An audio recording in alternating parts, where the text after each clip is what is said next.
Hello students, कैसे हैं आप सभी। Welcome back to online agriculture.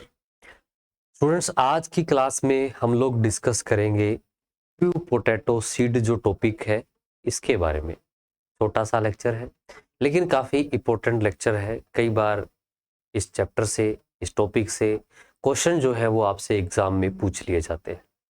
तो आज की क्लास के अंदर हम बात करेंगे डेडिकेटेडली आलू के ट्रू पोटैटो सीड के बारे में या ट्रू सीड के बारे में। क्या है ट्रू पोटैटो सीड, क्या इसका इम्पोर्टेंस है, क्यों भाई इसकी ज़रूरत जो है ये महसूस हुई। तो इन सभी पहलुओं को लेकर और ट्रू पोटैटो सीड जो है वो किस तरह से लगाया जा सकता है, किस तरह से सीड ये तैयार किया जाता है, इसको लेकर हम जो डिस्कशन है वो इस लेक्चर के अंदर करने वाले हैं। तो सबसे पहले हम यहाँ पर जो आलू है इसके बारे में कुछ जो जनरल इंट्रोडक्टरी जो बातें हैं ये हम लोग यहाँ पर जो है डिस्कस करने वाले हैं। तो आलू जो है आप जानते हैं एक मेजर फूड क्रॉप है, लेकिन ये सीरियल क्रॉप नहीं है। आलू जो है वो दुनिया का 4th मेजर फूड क्रॉप है नॉन सीरियल होते हुए, जो कि लीडिंग है अपने एरिया वाइज और production wise. 4th most important ये फूड क्रॉप हो जाता है नॉन सीरियल में। पहले कौन कौन से हैं? तो पहले वही जो हमारे सीरियल क्रॉप में आते हैं, जैसे वीट है, राइस है और मेज है। ये क्रॉप जो है आपकी 3rd मेजर सीरियल क्रॉप हो जाती हैं, फूड क्रॉप हो जाती हैं। और 4th नंबर का नॉन सीरियल फूड क्रॉप जो है आलू हो जाता है। तो आलू काफी इंपॉर्टेंट फूड क्रॉप है। बहुत देशों के अंदर इसका जो यूज है एज एन स्टेपल फूड के तौर पर भी किया जाता है। साइंटिफिक नेम हम अच्छे जानते हैं, साइंटिफिक नेम हो जाता है इसका सोलेनम ट्यूबरोसम। सोलेनेसी फैमिली से ये बिलोंग करता है, जिसको हम लोग नाइटशेड फैमिली भी बोल देते हैं। आलू का जो ओरिजिन है ये कहां से हुआ है? पर्टिकुलरली पेरू कंट्री से हुआ है। और पेरू में भी देखें तो जो एंडियन रीजन है यहां से इसका ओरिजिन हुआ है। और ये एंडियन रीजन जो है पेरू के सदर्न पार्ट में पड़ता है। और साथ ही साथ बोलीविया जो है यहां से भी इसका जो ओरिजिन है ये कंसीडर किया जाता है। और इसका जो डोमेस्टिकेशन है या कहें इसका जो कल्टीवेशन है ये आज से लगभग 7,000 से 10,000 साल पहले इसका जो डोमेस्टिकेशन है ये स्टार्ट हो चुका था। इंडिया का इसके अंदर इंडिया के अंदर इसका जो इंट्रोडक्शन माना जाता है ये 16th और 17th सेंचुरी के बीच माना जाता है। हम 17th सेंचुरी जो है मेनली पढ़ते हैं। और कहाँ से इसका इंट्रोडक्शन होता है? तो यूरोपियंस के द्वारा इंडिया के अंदर इसे इंट्रोड्यूस किया जाता है।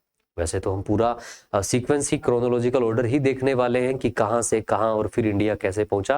लेकिन इंडिया में इंट्रोडक्शन की बात करें तो इंडिया के अंदर इसका इंट्रोडक्शन जो है यूरोपियंस के द्वारा किया जाता है 16th और 17th सेंचुरी के बीच में, है ना। हम लोग 17th सेंचुरी में पढ़ते हैं। उसके अलावा हम लोग अच्छे जानते हैं 19th सेंचुरी के अंदर, साल 1845 के अंदर, है ना, 1845 के अंदर आयरलैंड का अकाल जो है आता है, जिसे हम लोग आयरिश फेमाइन के नाम से जानते हैं। और ये आयरिश फेमाइन, यहाँ इंट्रोडक्टरी बात हो रही है तो हम यहाँ पर जो इंपॉर्टेंट बात है इंट्रोडक्शन में हम लोग बात कर लेते हैं। तो यहाँ पर 1845 के अंदर आयरलैंड के अंदर फेमाइन आता है, जिसको वर्ल्ड वाइड आयरिश फेमाइन के नाम से जाना जाता है। और ये एक इंसिडेंस ऐसा भी था जिसके बाद प्लांट प्रोटेक्शन को लेकर जो ध्यान है वो कहीं ना कहीं फोकस हुआ। ये प्लांट प्रोटेक्शन भी क्या है, एक बहुत इंपॉर्टेंट कंपोनेंट है, नहीं तो ये आयरिश फेमाइन वाला हाल आगे भी हो सकता है। तो 1845 के अंदर आयरिश फेमाइन आता है, लाखों लोग यहाँ पर माइग्रेंट होते हैं, हजारों लोग खत्म हो जाते हैं, है ना। 1845 के अंदर ये आया था। किसकी वजह से ये आया था? तो ये लेट ब्लाइट की वजह से ये आया था, यानी लेट ब्लाइट डिजीज की वजह से ये देखने को मिलता है। ये फंगल डिजीज है जो कि यहाँ पर फाइटोपथोरा इन्फेस्टेंस की वजह से होता है।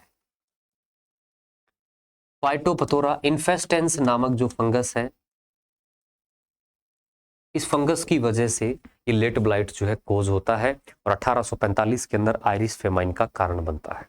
1847 आते आते बहुत लोग खत्म हो जाते हैं और लाखों लोग माइग्रेंट हो जाते हैं।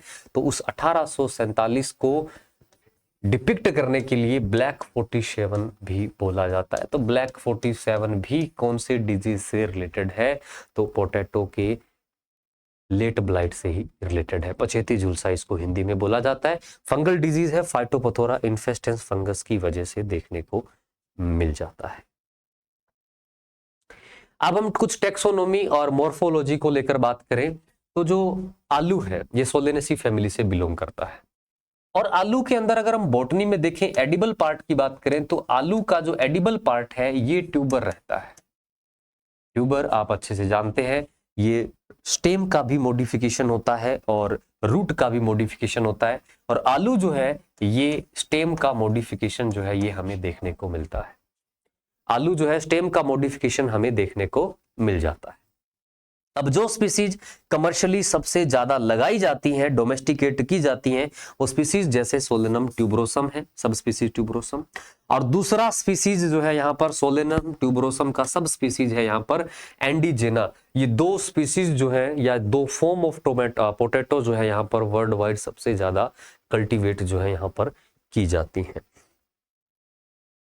पोटैटो के अंदर स्टोलन्स जो है देखने को मिलते हैं, आप ये देख पा रहे हैं रूट से स्टोलन्स जो है निकलते हैं, और स्टोलन्स जो है याद रखें आलू के अंदर हॉरिजेंटल ग्रोथ करते हैं, हॉरिजेंटल ग्रोथ करते हैं, और इस स्टोलन के टिप पर लगता है पोटैटो ट्यूबर, और इस स्टोलन के जो कि हॉरिजेंटली चलता है पोटैटो ट्यूबर जो है यहाँ पर देखने को मिलते हैं। स्टेम का ये मॉडिफिकेशन है और स्टोलन के टिप पर देखने को मिलते हैं। लगभग 35 to 40 डेज आफ्टर प्लांटिंग जो है यहाँ पर ट्यूबराइजेशन जो है स्टार्ट हो जाता है, ट्यूबर बनना स्टार्ट हो जाता है, जिसको हम लोग ट्यूबराइजेशन जो है ये बोलते हैं। तो ये इसका थोड़ा क्या हो जाता है, एक्सोनोमी है ना, और मॉर्फोलॉजी हो जाता है। ये इसमें हॉरिजेंटली चलते हैं, जो स्टोलन है ध्यान रखें, और स्टोलन के टिप पर जो है यहाँ पर पोटैटो का ट्यूबर लगता है, जो मॉडिफिकेशन ऑफ स्टेम हमें देखने को मिल जाता है। इंट्रोडक्शन की अगर हम बात करें तो आलू का इंट्रोडक्शन जो है सबसे पहले पेरू से स्पेन के अंदर होता है 16th सेंचुरी के अंदर, 1565 के अंदर। फिर स्पेन से ये इंग्लैंड के अंदर जाता है, अगेन 16th सेंचुरी की बात हो रही है, 1586 के अंदर ये स्पेन से इंग्लैंड के अंदर जाता है। उसके बाद इंग्लैंड से यूरोप के अंदर, और यूरोप से ये इंडिया के अंदर आ जाता है 17th सेंचुरी के अंदर।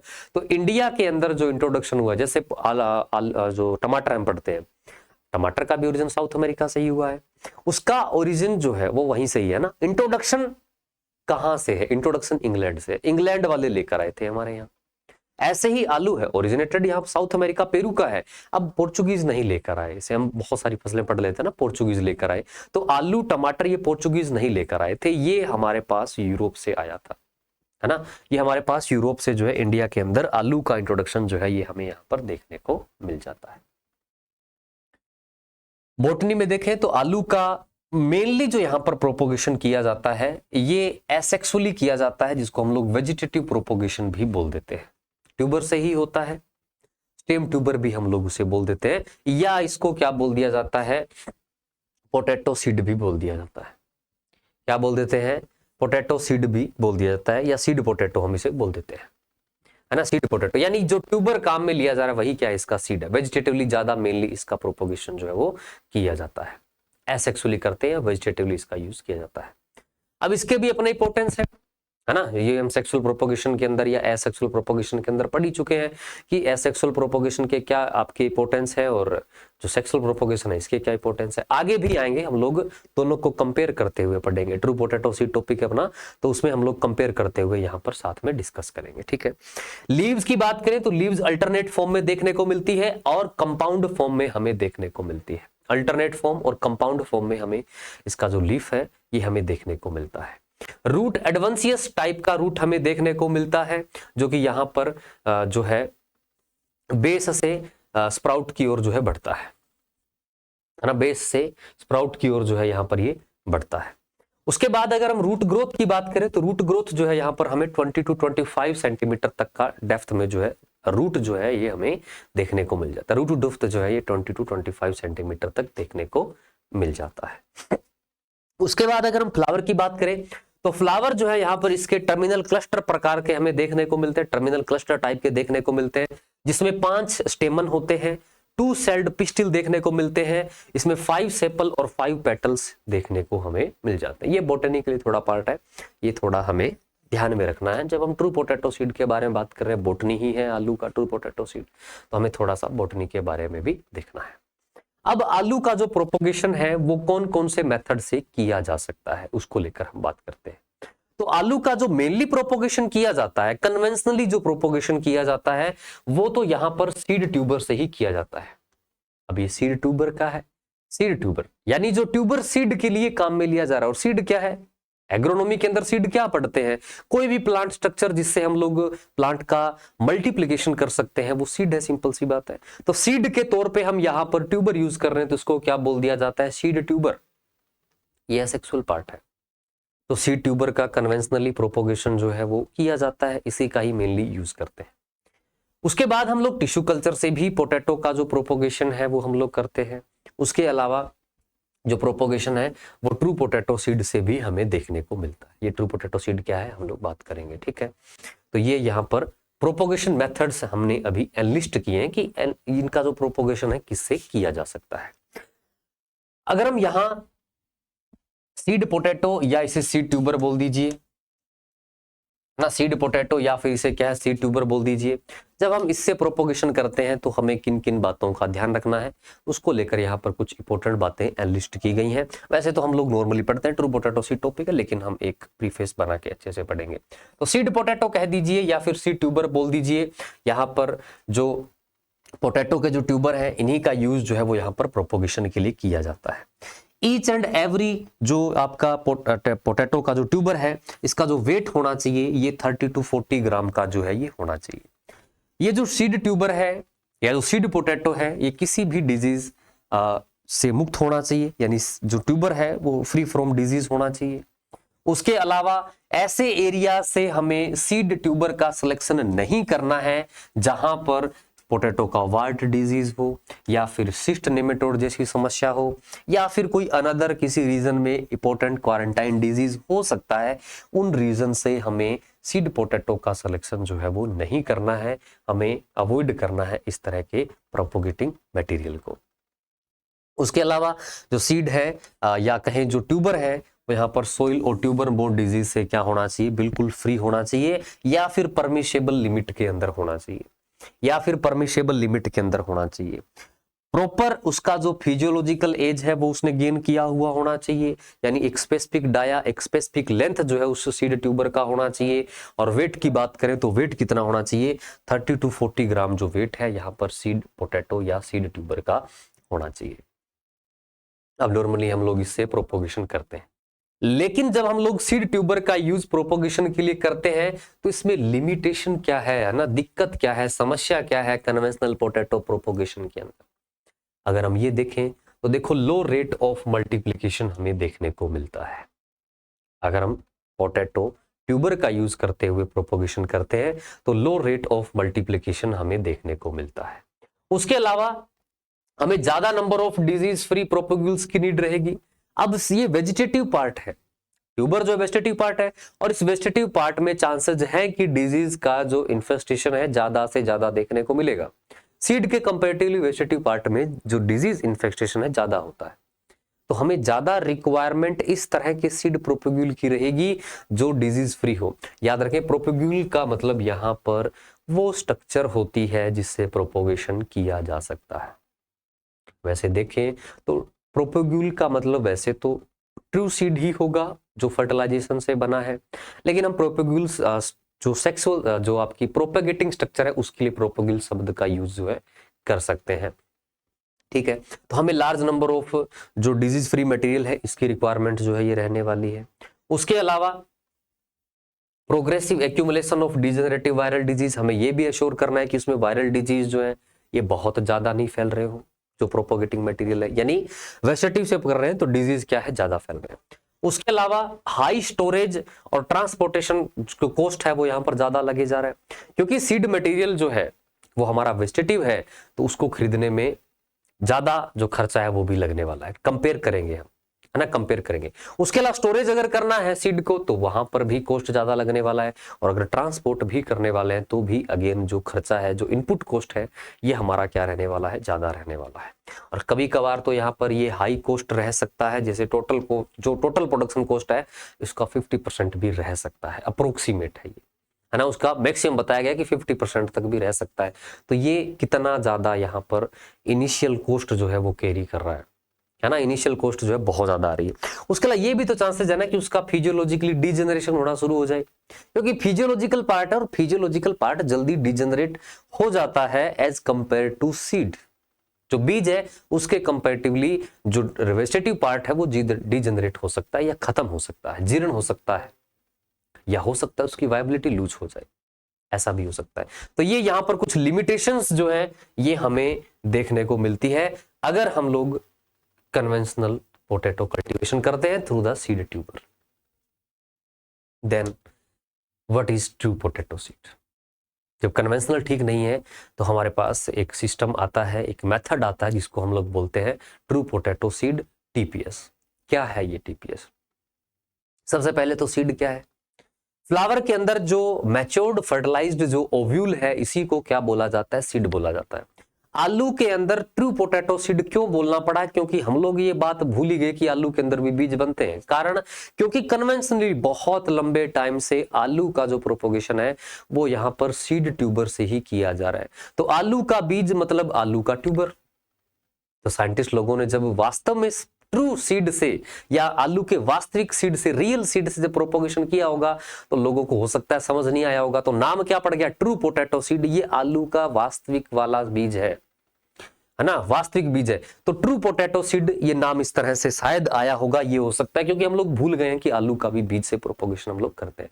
चलो हम तो लोग पढ़ते हैं लेकिन घर पे बोल के देखिएगा कि आलू का बीज से प्रोपोगेशन करते हैं, है ना। बोले आलू की तो आंख से प्रोपोगेशन किया जाता है, तो वो चीज है यहाँ पर। तो बीज क्या है? मैच्योर्ड फर्टिलाइज्ड ओव्यूल जो है इसको हम लोग सीड बोलते हैं। बस यही आलू के अंदर क्या है? ट्रू पोटैटो सीड है। आलू के अंदर जो रियल फर्टिलाइज्ड जो मैच्योर्ड ओव्यूल है जिसको हम लोग बीज बोलेंगे, उसके द्वारा अगर हम प्रोपोगेशन करते हैं आलू का तो उसको क्या बोला जाता है? ट्रू पोटैटो सीड जो है ये बोला जाता है। बस यही ट्रू पोटैटो सीड है। TPS is a botanical seed. Botanical seed बोले तो क्योंकि अब ये बोटनी हम लोग सीड को क्या बोलते हैं?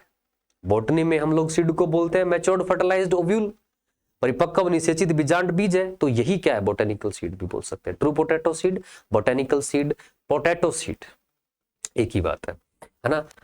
Developed in the berry of the plant as the result of fertilisation. अब देखो जो सोलिनेशियस मेंबर है इनका फ्रूट टाइप हमें बेरी देखने को मिलता है, जैसे चिली है, पोटैटो है, टोमेटो है, ब्रिंजल है, इनका फ्रूट टाइप बेरी रहता है। तो बेरी फ्रूट के अंदर जब कंप्लीटली फर्टिलाइजेशन हो जाएगा उसके बाद ओव्यूल जब मैच्योर होगा उसके बाद जो स्ट्रक्चर बनेगी उसे हम लोग क्या बोलने वाले हैं? सीड या बीज जो है ये बोलने वाले हैं। इसी को ही ट्रू पोटैटो सीड बोला जाता है। ठीक है, तो इस टेक्नोलॉजी के अंदर क्या होता है? जो आलू को उगाया जाता है ना वो यहां पर सीड से उगाया जाता है। The technology basically consist in production of TPS and raising commercial potato crop from it. यानी जो कमर्शियल पोटैटो हम लोग लगा रहे हैं वो वास्तव में सीड से लगाने वाले, और सीड भी कौन सा? ट्रू पोटैटो सीड से लगाने वाले। यही क्या है? टीपीएस है। यही क्या है? टीपीएस। अब बात आती है वाई टीपीएस। टीपीएस की जरूरत क्यों पड़ी? टीपीएस जो है ट्रू पोटैटो सीड है, इसकी जरूरत हमें क्यों महसूस हुई? तो देखिए ट्रू पोटैटो सीड जो है यहां पर वेरी इफेक्टिव देखने को मिलते हैं and cheap source of planting है। अगर हम कंपेयर करें तो खर्चा जो है यहां पर 20 से 30 हजार तक देखने को मिल सकता है अगर हम लोग वेजिटेटिवली प्रोपोगेशन करने चलते हैं, और उसके कंपेरेटिवली यहां पर खर्चा जो है बहुत ही कम देखने को मिलेगा। और सीड के अंदर आप लोग अच्छे से जानते हैं सीड से जब हम प्रोपोगेशन करते हैं तो उसमें विग्रसनेस हमें क्या देखने को मिलता है? ज्यादा देखने को मिलता है। तो वेरी इफेक्टिव, वेरी विग्रस और cheap source of planting material है। कहां हम लोग सीड ट्यूबर खरीद के ज्यादा खर्चा कर रहे हैं? True potato seed botanical seed है, इसका खर्चा जो है यहाँ पर कम रहने वाला है। डिफरेंस भी हम लोग पढ़ने वाले हैं, उसमें आपको एकदम क्लियर हो जाएगा। क्लियर तो अभी हो ही रहा है लेकिन याद एक साथ में हो जाएगा, क्योंकि डिफरेंस से पढ़ते हैं तो वो याद जल्दी हो जाता है। उसके अलावा क्यों जरूरत पड़ रही है हमें ट्रू पोटैटो सीड की? क्योंकि shortage of good quality seed tubers. जो सीड ट्यूबर है और वो है तो सही लेकिन क्वालिटी वाइज नहीं है। अब क्वालिटी वाइज नहीं और आलू को लगा रहे हैं वो डिजीज इन्फेक्टेड हो रहे हैं, डिजीज ज्यादा फैल रहे हैं, सिस्ट नेमेटोड ज्यादा फैल रहा है, वाट डिजीज ज्यादा फैल रहा है। तो वो है सीड ट्यूबर हमारे पास लेकिन वो लो क्वालिटी के है, जिसकी वजह से डिजीज ट्रांसमिशन जो है ये भी क्या हो रहा है? ज्यादा हो रहा है, और पोटैटो की क्वालिटी भी क्या हो रही है? कम हो रही है। हाई कॉस्ट लग रही है, जैसा कि बताया 20,000 से लेकर 30,000 रुपए तक का जो इनपुट कॉस्ट है सीड ट्यूबर के अंदर ही चल जाता है पर हेक्टेयर के हिसाब से देखिए।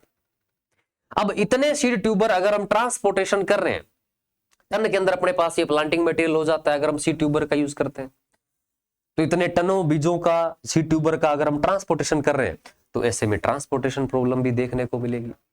उसके अलावा जो वायरस इन्फेक्शन है, डिजीज इन्फेक्शन है, वो भी ज्यादा होगा और ये बनी बात ये वेजिटेटिव पार्ट के अंदर ज्यादा डिजीज इन्फेक्शन हमें देखने को मिल जाता है।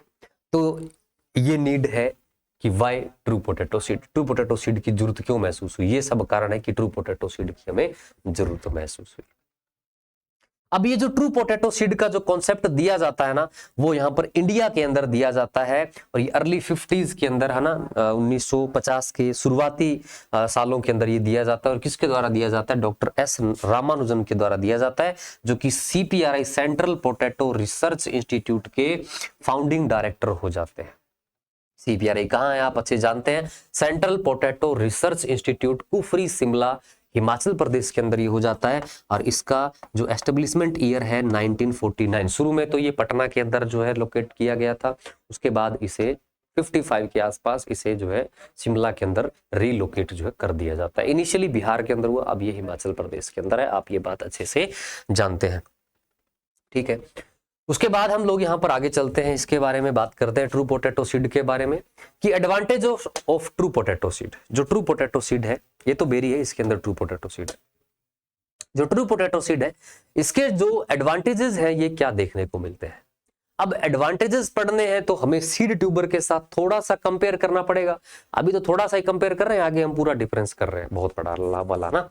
तो वेरी लो सीड रेट यहाँ पर रिक्वायर्ड रहने वाली है। अगर हम ट्रू पोटैटो सीड से प्रोपोगेशन करेंगे तो बहुत कम बीज की आवश्यकता हमें रहने वाली है। कितने बीज की? लगभग 200 ग्राम जो बीज है पर हेक्टेयर के लिए सफिशिएंट है, लगभग 200 ग्राम है, ठीक है, लगभग बोला गया। और सीड ट्यूबर के कंपैरेटिवली देखें तो सीड ट्यूबर यहां पर 2.5 टन पर हेक्टेयर चाहिए। आप समझिए कितना ज्यादा ये वेट हो जाता है, इसका ट्रांसपोर्टेशन कॉस्ट भी है, और यहां पर 1 हेक्टेयर के लिए सिर्फ 200 ग्राम ही है, तो ट्रांसपोर्टेशन कॉस्ट भी बच रहा है और सीड ट्यूबर का कॉस्ट भी बच रहा है। देखते हैं तो कॉस्ट अगर हम देखें, अगर हम ट्रू पोटैटो सीड से पोटैटो का कल्टीवेशन कर रहे हैं तो पर हेक्टेयर प्लांटिंग मटेरियल पर जो खर्चा आने वाला है ये 3,000 रुपए ही आने वाला है पर हेक्टेयर। और अगर हम सीड ट्यूबर में देखें तो सीड ट्यूबर का खर्चा यहां पर 20,000 से लेकर 30,000 पर हेक्टेयर तक देखने को मिलेगा। ये खर्चा मैंने अपने आप नहीं लिखा है, नेशनल हॉर्टिकल्चर बोर्ड की ऑफिशियल वेबसाइट के दिया गया है ना, वहां से ये डेटा उठाया। तो यहां पर कॉस्ट इफेक्टिव भी है ट्रू पोटैटो सीड, तो ये एक एडवांटेजेस हो जाता है। उसके अलावा सेव पोटैटो फॉर कंजप्शन। अब हम लोग 2.5 टन पोटैटो जो है सीड ट्यूबर के लिए काम में ले रहे हैं, और ये 2.5 टन पोटैटो अगर किसी के मुंह का निवाला बने तो उसके लिए भोजन का ये काम करेगा। तो ट्रू पोटैटो सीड जो है पोटैटो को सेव करता है for the purpose of consumption, यानी खाने के लिए बचाता है। 2.5 टन पोटैटो बहुत हो जाता है 1 हेक्टेयर के अंदर अगर हम देखें तो, है ना। उसके अलावा और क्या एडवांटेजेस हो जाता है, तो डिजीज फ्री एंड बेटर स्टोरेजेबिलिटी। अब जो नॉर्मल जो सीड ट्यूबर है, सीड ट्यूबर समझ रहे हो, वेजिटेटिव पार्ट की बात हो रही है, तो सीड ट्यूबर को हम मैक्सिमम 1 साल तक स्टोर कर सकते हैं, अदरवाइज वो खराब हो जाएगा, क्योंकि वो डिजेनरेट हो जाएगा, उसका डिजेनरेशन हो जाएगा या वो खत्म हो जाएगा, कहने का मतलब है। और वहीं आलू की ट्रू पोटैटो सीड की बात करें तो उसको हम लोग 10 साल 50 साल तक भी स्टोर करके रख सकते हैं।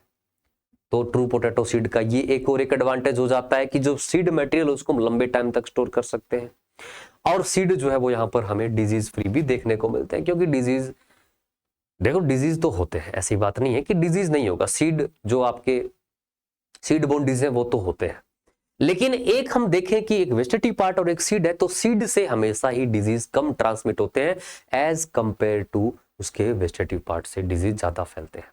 तो ये एक बेनिफिट हो जाता है, ये एक एडवांटेज हो जाता है कि डिजीज ट्रांसमिशन जो है वो यहां पर कम देखने को मिलता है as compare to seed tuber. उसके बाद हो जाता है useful for non seed producing areas.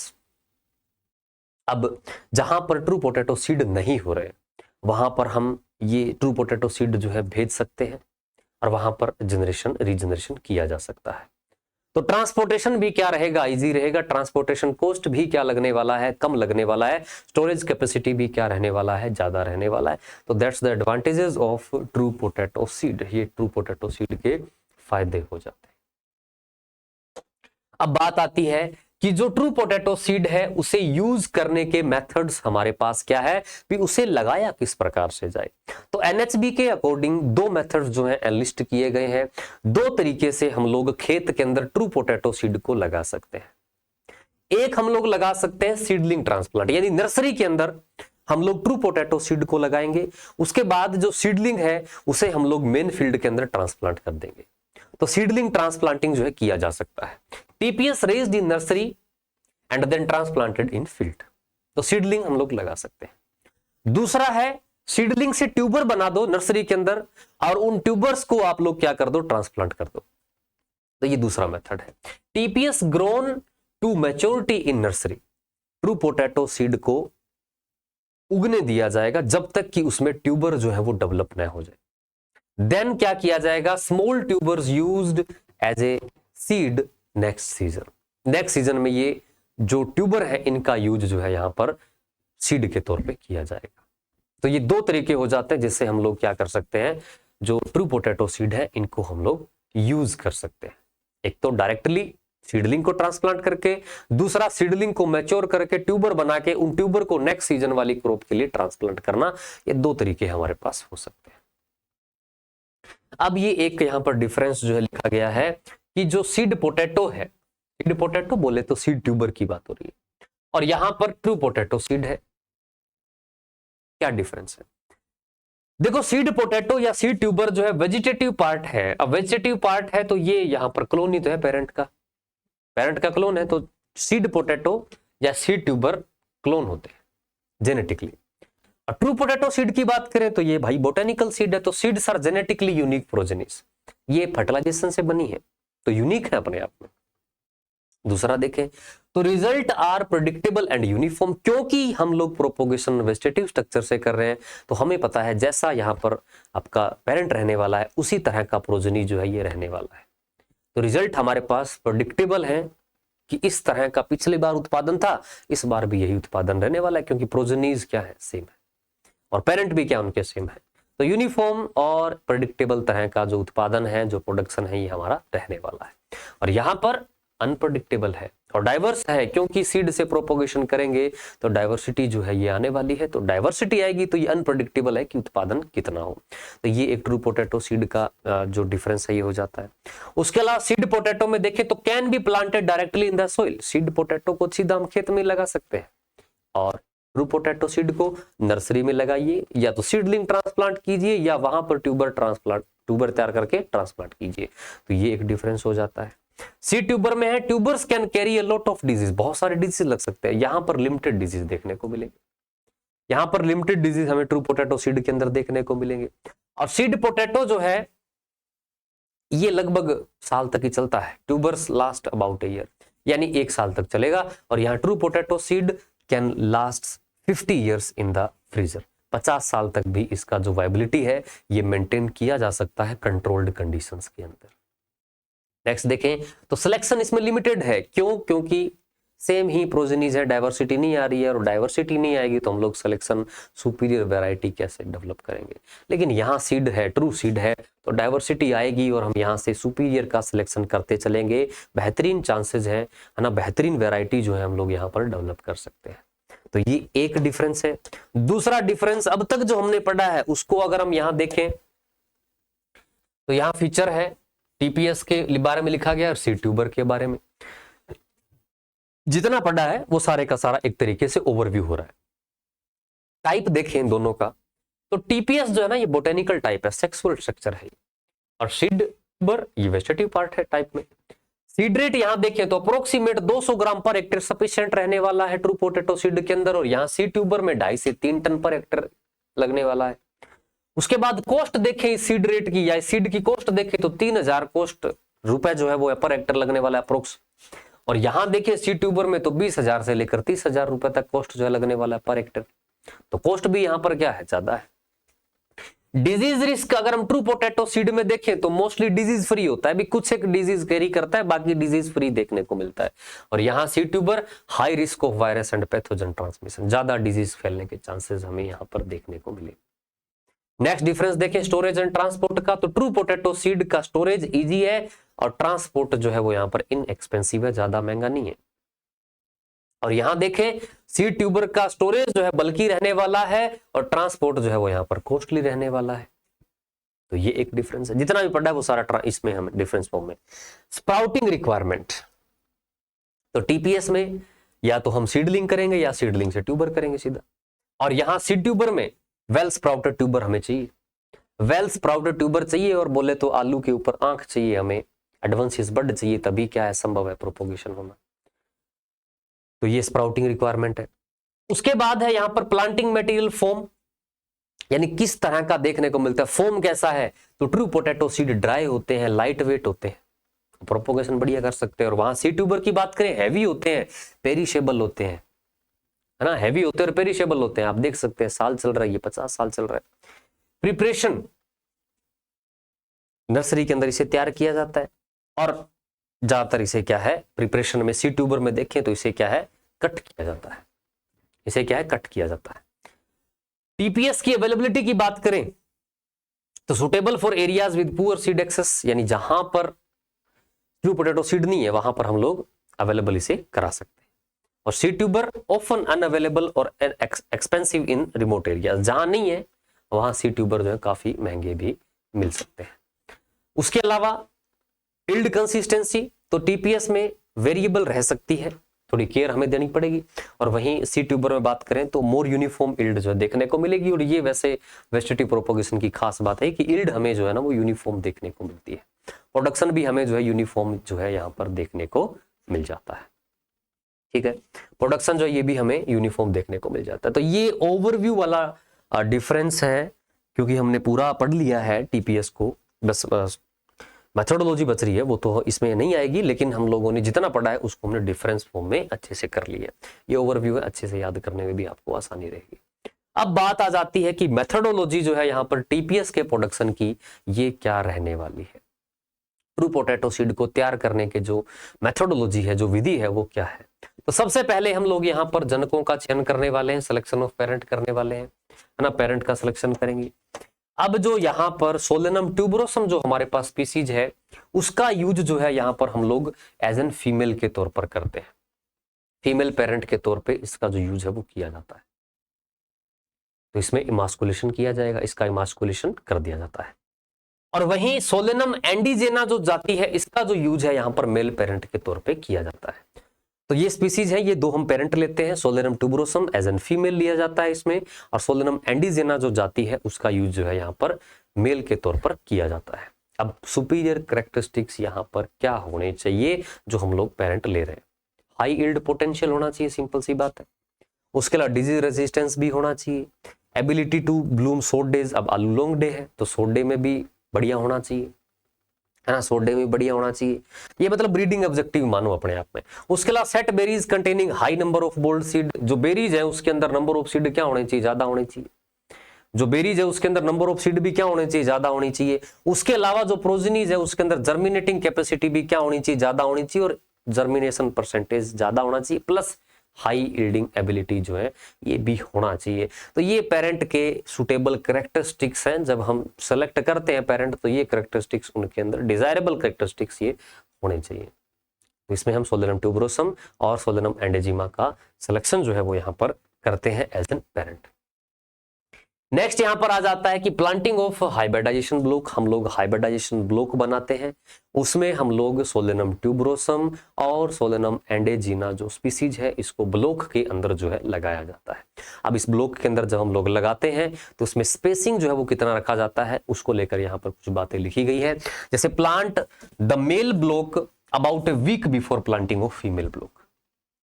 जो मेल ब्लॉक है, जैसे जो सोलेनम एंडेजिना है, एंडेजेमा जो जाती है, इसे हम लोग एक हफ्ते पहले लगाने वाले हैं। एक हफ्ते पहले लगा देंगे तो जो हमारे पास पोलन है उसका अवेलेबिलिटी जो है वो टाइम से पहले हमारे पास हो जाएगा। तो एक हफ्ते पहले हम लोग सोलेनम एंडेजिमा जो स्पीसीज है उसको लगा देंगे फीमेल पेरेंट के कंपैरेटिवली, एक हफ्ते पहले लगा देंगे ताकि जल्दी मैच्योर होके और हमारे पास पोलन का जो अवेलेबिलिटी है वो थोड़े टाइम पहले ही देखने को मिल जाए। During the main season in the plain at the spacing of, जो स्पेसिंग हम रखते हैं 60 इंटू 20 सेंटीमीटर का जो स्पेसिंग रखा जाता है वो मेल ब्लॉक को लगाने के लिए, और 50 इंटू 15 सेंटीमीटर का जो स्पेसिंग रखा जाता है वो फीमेल ब्लॉक के लिए रखा जाता है। ठीक है, अब जो यहां पर प्लांट जो स्पेसिंग रखी जाती है इंट्रा रो डिस्टेंस है, ये मतलब कि एक ही रो के अंदर जो डिस्टेंस है वो यहां पर कितनी रखी जाती है, 15 सेंटीमीटर का डिस्टेंस जो रखा जाता है। वेरी कर सकता है, 20 भी हो सकता है और 15 भी हो सकता है। ठीक है, और कितना वेट होना चाहिए जो हम ट्यूबर लगा रहे हैं, तो जो हम ट्यूबर लगा रहे हैं उनका वेट जो है वो यहाँ पर 30 ग्राम होना चाहिए। 30 ग्राम जो वेट है ट्यूबर का ये यहाँ पर होना चाहिए। ठीक है, नेक्स्ट हम लोग यहाँ पर बात करते हैं फ्लावरिंग के बारे में। अब पोटैटो जो है लॉन्ग डे है, तो इसको लॉन्ग टाइम तक जो सनलाइट है, जो लाइट है, इसकी रिक्वायरमेंट जो है ये रहने वाली है।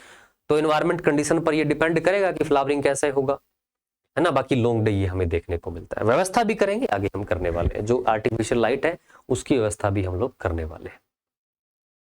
तो photo periodic long day plant का ये हमें देखने को मिलेगा। ठीक है, और ज्यादा जितना ज्यादा लाइट होगा उतना ही अच्छा फ्रूट सेट, उतना ही अच्छा बेरी सेट जो है ये हमें यहाँ पर इसमें देखने को मिलेगा। फ्लावरिंग को इंड्यूस करने के लिए हम लोग GA3 का एप्लीकेशन करने वाले हैं, और हम लोगों ने जब PGR एप्लीकेशन या PGR पढ़ा था तो हम लोगों ने अच्छे से किया था कि जो लॉन्ग डे प्लांट होते हैं उनमें अगर हम फ्लावरिंग इंड्यूस करना चाहते हैं तो GA3 का एप्लीकेशन जो है वो किया जाना चाहिए।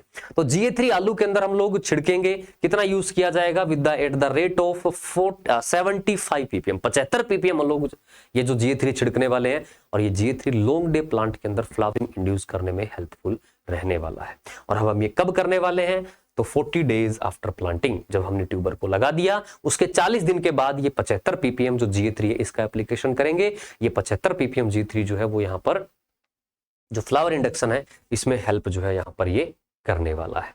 उसके अलावा लाइट रिक्वायरमेंट में बात करें तो लाइट रिक्वायरमेंट के अंदर जैसे प्लेन रीजन के अंदर अगर हम लाइट रिक्वायरमेंट की व्यवस्था देखें तो यहां पर हम लोग आर्टिफिशियल लाइट जो है वो दे सकते हैं, है ना। 5 घंटे का जो एक्स्ट्रा लाइट है वो दिया जा सकता है, जिसे दिसंबर से जनवरी मंथ के अंदर हम शाम को 4 बजे से लेकर 9 बजे तक हम लोग लाइट की व्यवस्था कर सकते हैं। और ये लाइट की व्यवस्था किससे करेंगे, 150 वाट वाले सोडियम वेपर जो लैंप है इनको लगा के हम एक्स्ट्रा 5 घंटों की जो लाइट की व्यवस्था है दिसंबर से जनवरी मंथ के अंदर करने वाले हैं।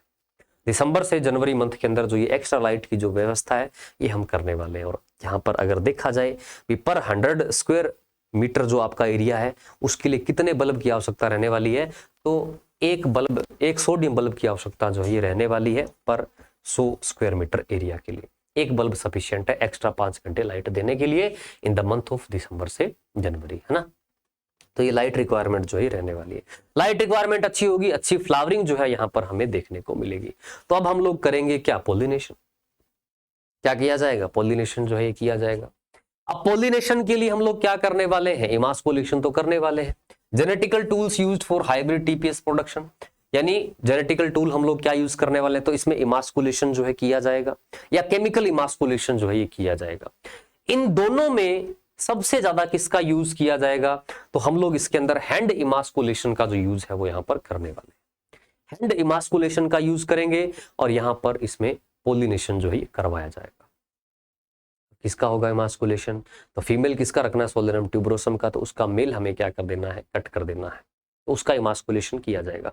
इन दोनों मेथड में किसका यूज किया जाता है, हैंड इमास्कुलेशन का। बाकी कमर्शियली ट्रू पोटैटो सीड के प्रोडक्शन के लिए बिना इमास्कुलेशन के ही प्लांट जो सीड पोलिनेशन है वो करवाया जाता है। बिना इमास्कुलेशन के ही पोलिनेशन करवाया जाता है। वो 2-3 बार करवा दिया जाता है ताकि मेक श्योर हो कि ज्यादा से ज्यादा सेल्फ जो पोलिनेशन है वो हो सके। बाकी 1 से 5% तक का सेल्फिंग आलू के अंदर ट्रू पोटैटो सीड के अंदर अलाउ होता है। 1 से 5% तक का जो सेल्फिंग है ये आलू के अंदर लागू होता है, अप्लाई होता है, इतना चल सकता है। ठीक है, बाकी बता दिया। However the widely followed method for TPS production is pollination with emasculation. ठीक है, हैंड इमास्कुलेशन से करते हैं। उसके बाद अगर हम देखें तो देखो जो पोलिनेशन है उसके अंदर कम से कम टाइम लगे उसके लिए हम लोग क्या करते हैं, जो फ्लावर बंचेज हैं और जो बड है ना उसको हम लोग हटा देते हैं। सिर्फ और सिर्फ एक ब्रांच पे 6 बड ही रखी जाती हैं ताकि जल्दी जो पोलिनेशन है ये हमें देखने को मिले। हम लोग क्या करेंगे, जो हमने सोलेनम एंडेजेमा जो स्पीसीज लिया था उसके मेल फ्लावर को हम लोग कलेक्ट कर लेंगे शाम को।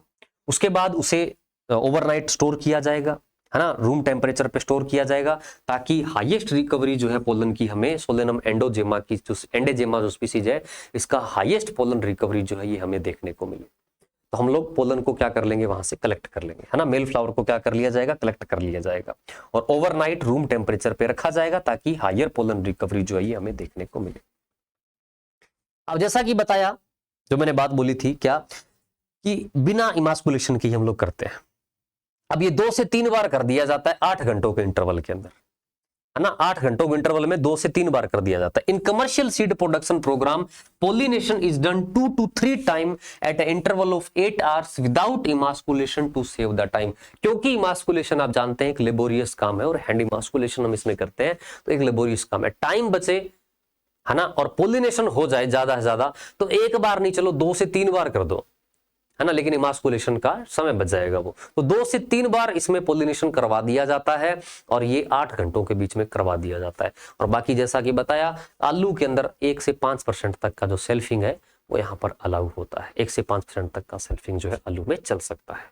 ठीक है, उसके बाद हमने पोलिनेशन कर दिया है, फ्रूट बेरी जो है उसमें फ्रूट सेट जो है वो देखने को मिलेगा और उसके बाद हम उसे क्या कर लेंगे, हार्वेस्ट जो है वो उसे कर लिया जाएगा। फ्रूट सेट देखने को मिलेगा, सॉरी बेरी सेट जो है वो देखने को मिलेगा और हम यहाँ पर इसे हार्वेस्ट कर लेंगे। बेरी फ्रूट ही है तो उसमें हमें सीड जो है वो देखने को मिल जाएंगे। तो हार्वेस्टिंग के लिए कब तैयार होगी, 6 to 7 वीक्स आफ्टर पोलिनेशन। अगर हम इसे डेज में देखें तो डेज में कितना लिखा गया है, डेज के अंदर 45 to 50 डेज आफ्टर पोलिनेशन हम लोग बेरीज जो है उसे हार्वेस्ट कर लेंगे, उसकी तुड़ाई कर ली जाएगी। उसके बाद उसे सीड जो इनको हम लोग क्या करने वाले हैं, एक्सट्रैक्ट जो करने वाले हैं। ठीक है, एक बेरी के अंदर लगभग हमें अप्रोक्सीमेटली 200 सीड जो है ये अवेलेबल रहने वाले हैं, 200 बीज जो है ये हमें अवेलेबल रहने वाले हैं। और under field condition A flowering plant will produce 20 berries on an average. 20 berries जो है लगभग एक पेड़ पर, एक पौधे पर हमें 20 बेरीज देखने को मिलेगी और इस तरह से एक बेरीज के अंदर 200 सीड्स जो है ये हमें देखने को मिलेगी। हार्वेस्ट कर लेंगे, है ना, उसके बाद फुली राइपन बेरी को होने दिया जाएगा। राइप होने के बाद हम जो ये सीड है इनको हम लोग क्या करने वाले हैं, एक्सट्रैक्ट करने वाले हैं। तो ये ट्रू पोटैटो सीड का प्रोसेसिंग जो है ये हो जाता है। हम लोग क्या करेंगे, जो hand operated reverse screw juice extractor होता है उसके अंदर उन बेरीज को डालेंगे। जो यहां पर हैंड ऑपरेटेड रिवर्स जो स्क्रू जूस एक्सट्रैक्टर होता है उसके अंदर सीड को डालेंगे और उसको क्या किया जाएगा, घुमाया जाएगा। घुमाने से बेरीज जो है वो यहाँ पर क्या हो जाएंगे, टूट जाएंगी और सीड जो है वो यहाँ पर क्या हो जाएंगे, अलग हो जाएंगे। लेकिन फिर भी यहाँ पर जो डेब्रिस है वो हमें देखने को मिलेगा, जो सीड के ऊपर जो फ्रूट की जो लेयर है ये हमें देखने को मिलेगी। तो जो सीड है और जो पल्प है उसे 10% HCl के साथ हम लोग ट्रीट कर देते हैं, स्ट्रिंग किया जाता है अप टू 20 मिनट्स, 20 मिनट तक मिलाया जाता है बढ़िया से, है ना, 20 मिनट तक बढ़िया से मिलाया जाता है। ये 10% HCl प्योर सीड को अलग कर देगा और जो डेब्रिस है या जो फ्रूट पल्प है उसको क्या कर देगा, अलग कर देगा। उसके बाद हम लोग क्या करने वाले हैं, जो पतली मैस जो होती है उससे हम लोग छान देंगे, बीज नीचे आ जाएंगे, डेब्रिस जो है वो ऊपर ही रह जाएगा, डेब्रिस जो है ये ऊपर ही रह जाएगा, है ना। उसके बाद सीड को हम लोग 3 से 4 बार पानी से बढ़िया से धो लेंगे ताकि जो HCl है ना, उसको क्या किया जा सके, हटाया जा सके। तो इस HCl को हम लोग क्या कर लेंगे, हटा देंगे। उसके बाद सीड को स्प्रेड कर दिया जाएगा, है ना, सीडी सिचुएशन के अंदर 72 घंटों के लिए, और यहाँ पर सनलाइट में कर रहे हैं तो यहाँ पर 30 मिनट्स के लिए इसे शेड कर दिया जाएगा और बीजों को अच्छे से सुखा लिया जाएगा। जो डिजायरेबल मॉइस्चर कंटेंट है वो यहाँ पर कितना होना चाहिए, इसके अंदर 5 से 7% डिजायरेबल मॉइस्चर कंटेंट जो है वो इस ट्रू पोटैटो सीड के अंदर होना चाहिए। तो ये सीड को अलग कर लिया हमने। उसके बाद स्टोरेज एंड पैकेजिंग जो है किया जाएगा। तो पैकेजिंग के लिए डबल वोल्ड पॉलीथीन बैग जो है इसका यूज किया जाएगा। डबल वोल्ड पॉलीथीन बैग का हम लोग यूज करने वाले हैं। अगर हम शॉर्ट टर्म के लिए स्टोरेज देखें तो यहाँ पर नॉर्मली रूम टेम्परेचर पर स्टोर करेंगे। शॉर्ट टर्म स्टोरेज के लिए लगभग 2 सालों तक हम लोग इसे स्टोर कर सकते हैं। अगर हम लोग इसे लॉन्ग टर्म स्टोरेज पे रखना चाहते हैं तो टेम्परेचर जो है कितना दिया जाता है, 6 से लेकर 10 डिग्री सेल्सियस। कई बुक्स के अंदर 4 डिग्री सेल्सियस टेम्परेचर भी लिखा हुआ है। इस टेम्परेचर पर हम लोग इसे लंबे टाइम तक स्टोर जो है वो कर सकते हैं। ठीक है, तो ये इस तरह से हमने पूरे का पूरा मेथडोलॉजी जो है वो पढ़ लिया है कि ट्रू पोटैटो सीड को किस तरह से बनाया जाए, है ना। तो ये ट्रू पोटैटो सीड के एडवांटेजेस क्या हैं, नॉर्मल कन्वेंशनल जो हम लोग ट्यूबर से प्रोपोगेशन करते हैं उसके डिसएडवांटेजेस क्या हैं, उसको लेकर हमने इस लेक्चर के अंदर बात जो है वो कर ली है। आई थिंक मैंने सोचा छोटा सा ही लेक्चर होगा, लेकिन ये 40 मिनट 45 मिनट का हो गया। चलो, बहुत बढ़िया बात है कि आपको भी कुछ एक्स्ट्रा बातें जो है इसमें जरूर सीखने को मिली होगी। तो इस लेक्चर के अंदर हमने ट्रू पोटैटो सीड के इंपॉर्टेंस, पूरी की पूरी मेथोडोलॉजी के बारे में डिस्कस जो है वो किया है। ठीक है, अनदर लेक्चर के अंदर हम लोग मिलेंगे, तब तक स्वस्थ रहिए, मस्त रहिए। Thank you.